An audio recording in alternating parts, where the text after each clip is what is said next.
I call the Honourable the Leader of the Opposition to support the remarks of the Prime Minister.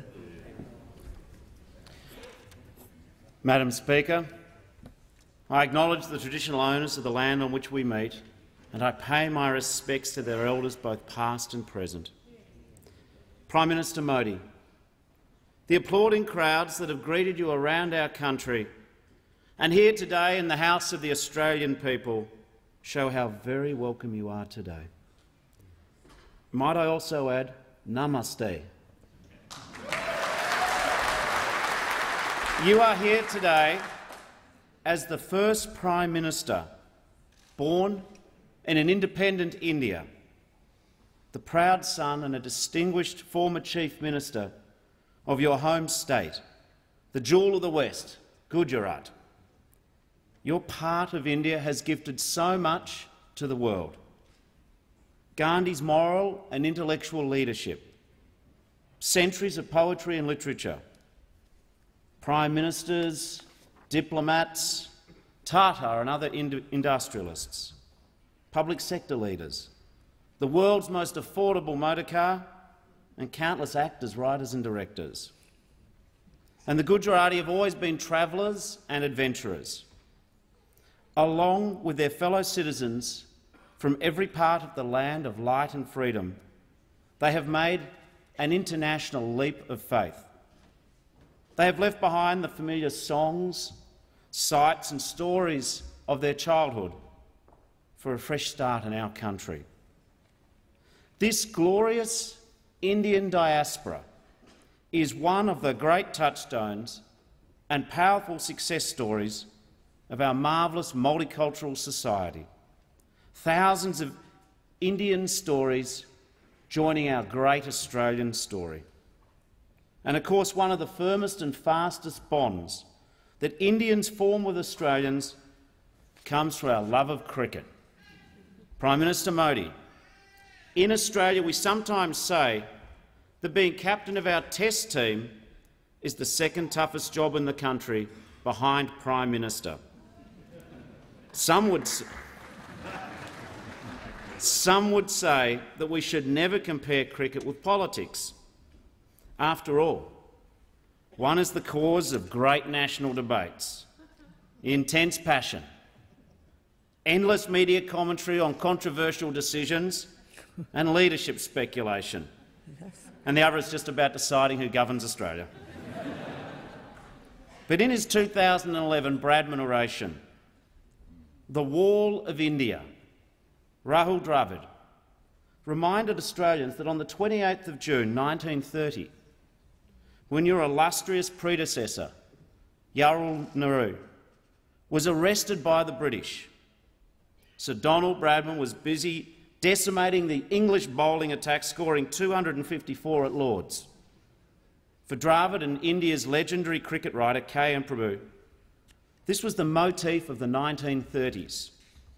As Nehru went in and out of jail, Bradman just stayed in, and the Australian went after the English like an avenging angel.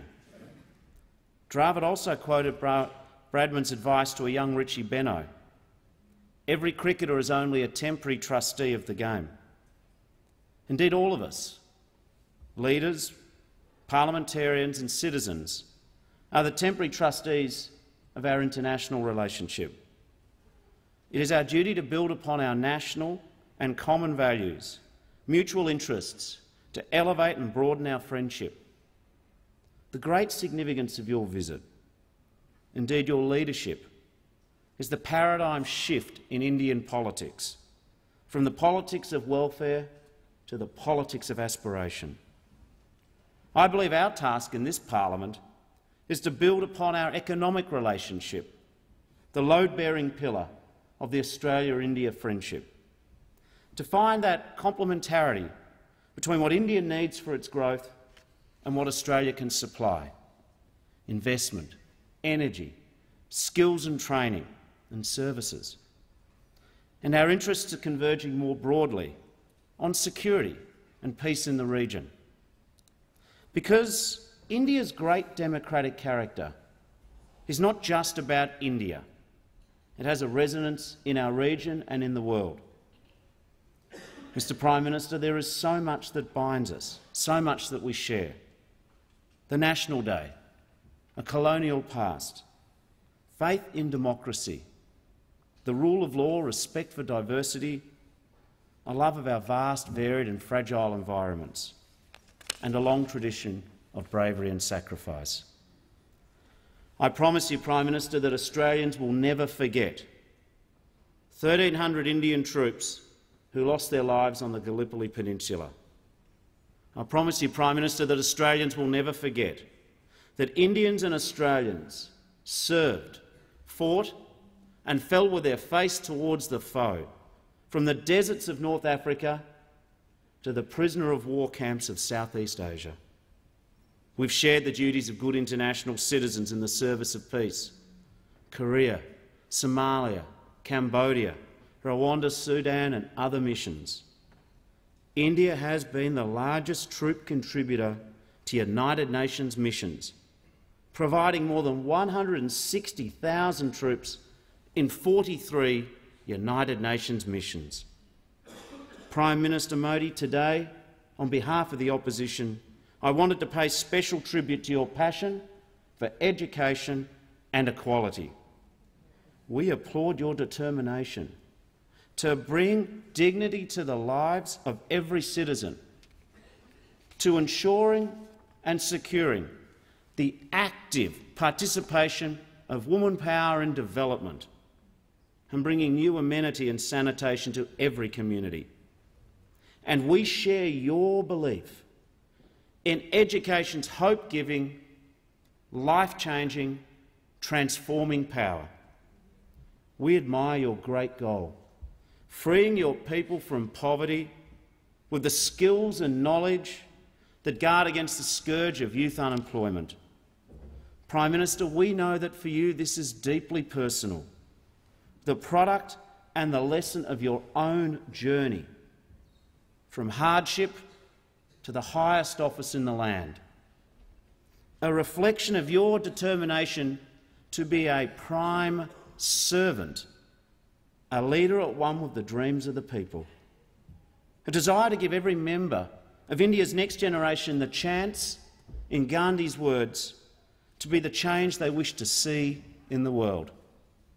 Or as you expressed it in that memorable equation, IT plus IT equals IT. Indian talent plus information technology equals India tomorrow.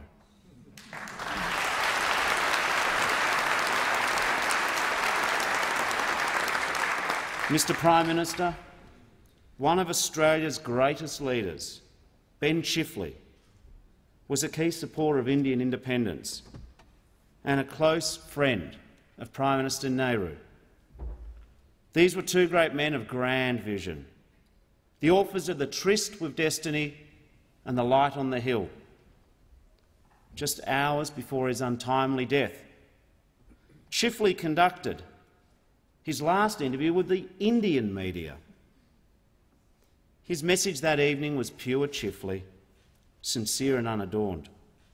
He said, "Tell Nehru not to lose heart, but to carry on.